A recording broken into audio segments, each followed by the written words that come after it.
What's up YouTube? It's Jacob and I'm back here with another video for you guys. Today's topic of discussion is going to be why I chose becoming an officer over going enlisted. Hey, so the main two topics that we're going to cover today are going to be number one, being the pay and entitlement differences. There's a whole bunch of differences between officer and enlisted. So that's the number one reason. It's a full-time job, so it's pretty important to cover. The second one we're going to go over is going to be duty description. What is duty description? What does an officer do? What does the enlisted do? What is the difference? What does it even mean? We're going to cover all that for you today. Make sure, before we get into it, make sure you hit that like button. Please subscribe, comment below if you subscribed. That way I can comment back. Also, if you've got any questions in regards to the military, please comment below with some ideas with your general questions, and that way I can answer them in my upcoming videos. Alright, so let's begin with number one, pay differences and entitlements. Typing in military pay calculator in your search bar. I'm using Google, you can use whatever you'd like. So go ahead and hit enter and you're going to pop up right here below. It's going to be militarybenefits.info. It's a public website, so you don't need any type of access.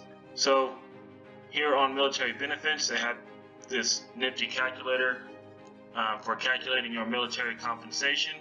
So I'm going to walk you through how to use this properly so you can calculate how much you expect to make in the coming years, or if you are thinking about joining, so you can compare it to your current job. So first thing you're going to do is you're going to select your pay grade. All the services are the same, but you can narrow it down to any branch of service you would like. It's the same across the board.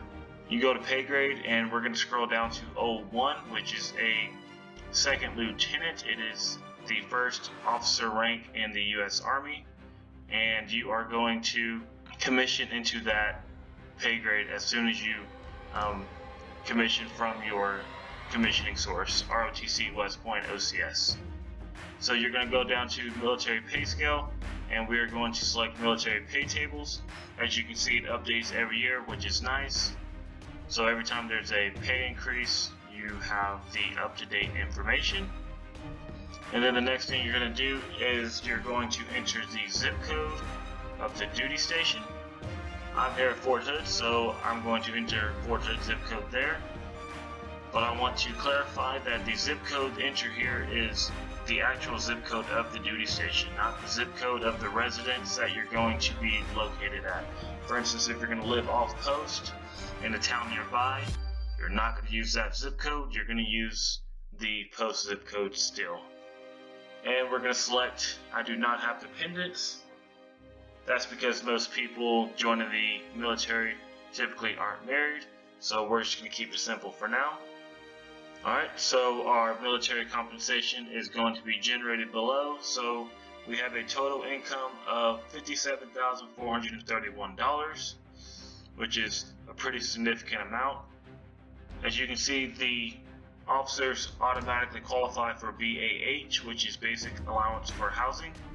It's going to be $13,600, and then they also qualify for basic allowance for subsistence, which is going to be roughly $13,200.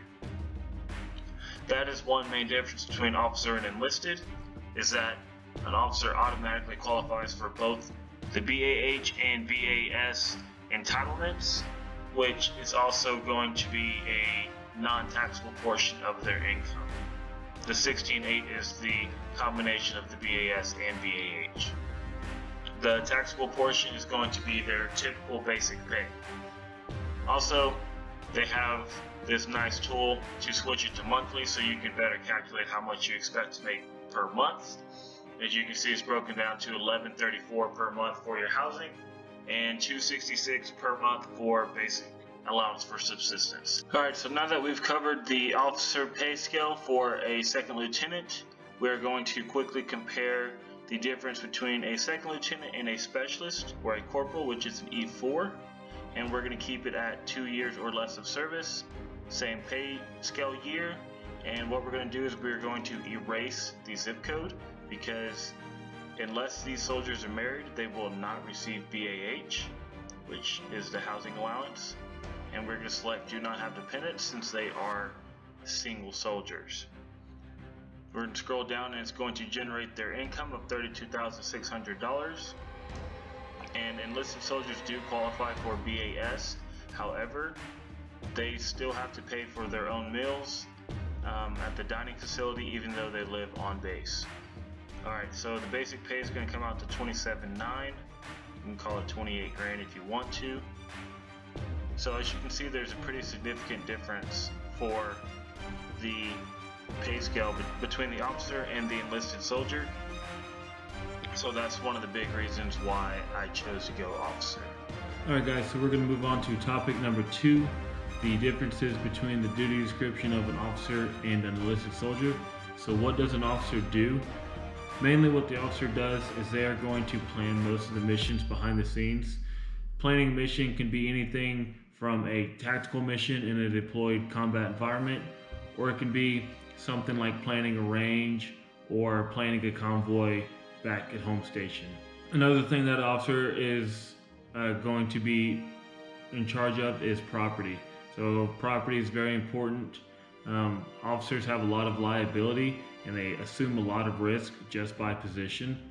And so learning your property as an officer is going to be one of the things that can make or break your career, as well as your wallet, because you can be held liable for some of those items. For an enlisted soldier, what they're going to do is they're going to take most of the orders given from an officer. So for instance, whether the order comes down for the platoon leader, what's going to happen is the platoon leader is going to give that order to the platoon sergeant, and the platoon sergeant is going to then give that order to the soldiers.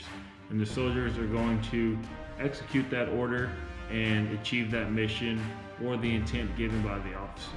One of the main reasons why I became an officer is because I figured with my background, my education, and my sports background, that I could bring something good to the table and help the soldiers both with their finances, their decision making, and mentoring the soldiers into being great young men and women for our country, whether they stay in the military or whether they get out. I figured I had something good to offer.